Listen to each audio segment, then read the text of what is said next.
আমাদের এতিম বানায় ফেলছে, আমরা কোথায় থাকবো? আমার বাবার কাছে কিভাবে নিষ্ঠুরভাবে আঘাত করছে, পাথর দিয়ে কিভাবে মারছে। আল্লাহ যদিও আপনার অন্তরে এবং কানে মোহর লাগিয়ে দেন এবং আপনি যদি বিএনপি না হন, তাহলে নিহত সোহাগের নাবালক ছেলের আহাজারি আপনাকেও ব্যথিত করবে। সোহাগের ছেলে আহাজারি করতে বলতে থাকে, ওই নরপিশাচরা আমাদের এতিম বানিয়ে ফেলছে, আমরা এখন কোথায় থাকবো? ওরা কিভাবে পারছে আমার বাপটারে এভাবে পাথর মেরে শেষ করে দিতে? এ সময় সংবাদ সম্মেলনে নেমে আসে রাজ্যের শোক। সাংবাদিকরা পর্যন্ত হু হু করে কেঁদে ফেলে। চাঁদা না দেওয়ায় ঢাকার মিটফোর্ড হাসপাতালের ৩ নম্বর ফটকের কাছে নৃশংসভাবে হত্যাকাণ্ডের শিকার লালচাঁদ ওরফে সোহাগের বাড়ি। বরগুনায় চলছে স্বজনদের আহাজারি। একদিকে স্বামীকে হারিয়ে বাকরুদ্ধ স্ত্রী লাকি বেগম, অপরদিকে 10 বছরের ছেলে সোহান ও 14 বছরের মেয়ে সোহানাকে সান্ত্বনা দেওয়ার কোনো ভাষা জানা নেই কারো। এ ঘটনায় বরগুনা জুড়ে চলছে শোকের মাতম। সোহাগ ছিলেন একাধারে একজন সজ্জন ব্যবসায়ী, দানশীল মানুষ এবং সবার প্রিয় মুখ। তাকে এভাবে প্রকাশ্যে শেষ করে দেওয়ার ঘটনা কেউই মেনে নিতে পারছে না। সোহাগের প্রতিবেশী প্রবীণ বাসিন্দা আলম মিয়া কাঁদতে কাঁদতে বলেন, সোহাগ ছিল এলাকার গর্ব। দান সাহায্যের পাশাপাশি সবার খোঁজখবর নিত হাসি মুখে। ছোট বড়, ধনী গরিব সবাই তার কাছে সমান ছিল। আজ সে নেই, আমরা সবাই যেন অভিভাবকহীন হয়ে গেলাম।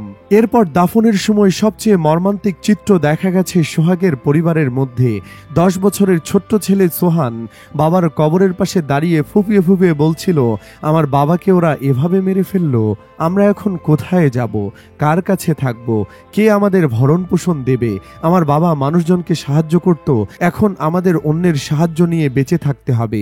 সোহাগের 14 বছর বয়সী মেয়ে সোহানা চোখের পানি মুছতে মুছতে বলেছে, যারা আমার বাবার সাথে এমনটা করেছে তাদের দৃষ্টান্তমূলক শাস্তি চাই। আর কোনো মেয়ে যেন বাবাকে এভাবে না হারায়, এই নিশ্চয়তা রাষ্ট্রের কাছে চাই। ওরা শুধু আমার বাবাকেই মেরে ফেলেনি, আমাদের পুরো পরিবারটাকেই শেষ করে দিয়েছে। শুক্রবার সকালে ঢাকা থেকে নিহত লালচাঁদ ওরফে সোহাগের মরদেহ বরগুনায় নিয়ে আসে স্বজনরা। পরে সদর উপজেলার 7 নম্বর ঢলুয়া ইউনিয়নের ইসলামপুর নামক এলাকায় তার মায়ের কবরের পাশে তাকে দাফন করা হয়। স্বজন সূত্রে জানা যায়, সোহাগের বয়স যখন মাত্র 7 মাস, তখন বজ্রপাতে মৃত্যু হয় তার বাবা আইয়ুব আলীর। এরপর জীবিকার তাগিদে মা আলিয়া বেগম শিশু সোহাগ ও তার আরও 2 কন্যা সন্তানকে নিয়ে বরগুনা ছেড়ে রাজধানী ঢাকায় পাড়ি দেন। ওই সময় থেকেই সোহাগ ঢাকায় বসবাস করতেন। তিনি দীর্ঘদিন ধরে ঢাকার মিটফোর্ডে মিস্টার সোহানা মেটাল নামে একটি দোকান চালিয়ে জীবিকা নির্বাহ করে আসছিলেন।